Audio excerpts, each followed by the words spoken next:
ಕೆಲಸ ಮಾಡ್ತಾ ಇದ್ದಾರೆ.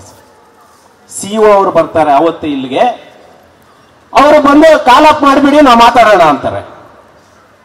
ಅಂದ್ರೆ ಏನು ಭರವಸೆ ಇಲ್ದಿರಾನೆ ನಾವು ಪ್ರತಿಭಟನೆಗೆ ಬರ್ತೀವಿ, ನೀವು ಕ್ಲೋಸ್ ಮಾಡಿ ಅಂದ ತಕ್ಷಣ ಕ್ಲೋಸ್ ಮಾಡ್ಕೊಂಡು ಹೊರಟೋಗ್ಬಿಡ್ಬೇಕು. ಇಲ್ಲ ಅಂತ ಹೇಳಿದ್ರೆ ನಿಮ್ಮ ಕೈಯಲ್ಲಿದೆ ಹಾಕ್ಬಿಡ್ತೀವಿ, ಬೇರೆಯವ್ರನ್ನ ಆಯ್ಕೆ ಮಾಡ್ಕೊಂತೀವಿ ಅಂತ. ಏನಿದೇನು ಪ್ರಭುತ್ವದಲ್ಲಿದ್ದೀವ, ಹಿಟ್ಲರ್ ದರ್ಬಾರದಲ್ಲಿದ್ದೀವ ನಾವು?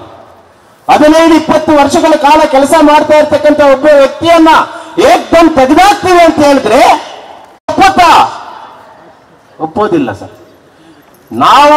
ನೀವು ಜಿದ್ದಿಗೆ ಬಿದ್ದಂಗೆ ನಾವೇನಾದ್ರೂ ಜಿದ್ದಿಗೆ ಬಿದ್ರೆ MLAಗಳಾಗಿರ್ಬೋದು, MP ಗಳಾಗಿರ್ಬೋದು, ಸಚಿವರಾಗಿರ್ಬೋದು ಕೆಲಸ ಮಾಡಕ್ಕಾಗುತ್ತಾ ಅಂತ ಹೇಳ್ಬಿಟ್ಟು ಇವತ್ತು ಈ ಮೂಲಕ ನಾನು ರಾಜ್ಯ ಸರ್ಕಾರಕ್ಕೆ ಸವಾಲು ಮಾಡ್ತಾ ಇದ್ದೇನೆ. ಆಗುತ್ತಾ? ಹೆಣ್ಣು ಮಕ್ಕಳು ಸರ್ ಇವ್ರು ಕುತ್ಕೊಂಡಿದ್ದಾರೆ, ನೋಟಿಸ್ಗಳು ಕೊಡ್ತಾ ಇದ್ದಾರೆ, ಇಲ್ಲಿರ್ತಕ್ಕಂಥ ಪೊಲೀಸ್ ವ್ಯವಸ್ಥೆಯನ್ನ ಉಪಯೋಗ ಮಾಡಿಕೊಂಡು ಕೆಲಸ ಮಾಡ್ತಾ ಇದ್ದಾರೆ. ಸಿಇಒ ಅವರು ಬರ್ತಾರೆ ಅವತ್ತು ಇಲ್ಲಿಗೆ, ಅವರು ಬಂದು ಕಾಲ್ ಅಪ್ ಮಾಡಿಬಿಡಿ ನಾವು ಮಾತಾಡೋಣ ಅಂತಾರೆ.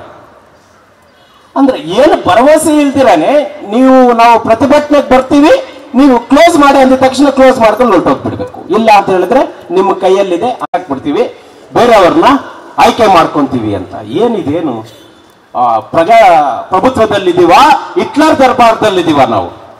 15-20 ವರ್ಷಗಳ ಕಾಲ ಕೆಲಸ ಮಾಡ್ತಾ ಇರ್ತಕ್ಕಂಥ ಒಬ್ಬ ವ್ಯಕ್ತಿಯನ್ನ ಏಕ್ದಮ್ ತೆಗೆದಾಕ್ತೀವಿ ಅಂತ ಹೇಳಿದ್ರೆ ಒಪ್ಪೋದಿಲ್ಲ ಸರ್. ನೀವು ಜಿದ್ದಿಗೆ ಬಿದ್ದಂಗೆ ನಾವೇನಾದ್ರೂ ಜಿದ್ದಿಗೆ ಬಿದ್ರೆ MLAಗಳಾಗಿರ್ಬೋದು, MP ಗಳಾಗಿರ್ಬೋದು, ಸಚಿವರಾಗಿರ್ಬೋದು ಕೆಲಸ ಮಾಡಕ್ಕಾಗುತ್ತಾ ಅಂತ ಹೇಳ್ಬಿಟ್ಟು ಇವತ್ತು ಈ ಮೂಲಕ ನಾನು ರಾಜ್ಯ ಸರ್ಕಾರಕ್ಕೆ ಸವಾಲು ಮಾಡ್ತಾ ಇದ್ದೇನೆ. ಆಗುತ್ತಾ?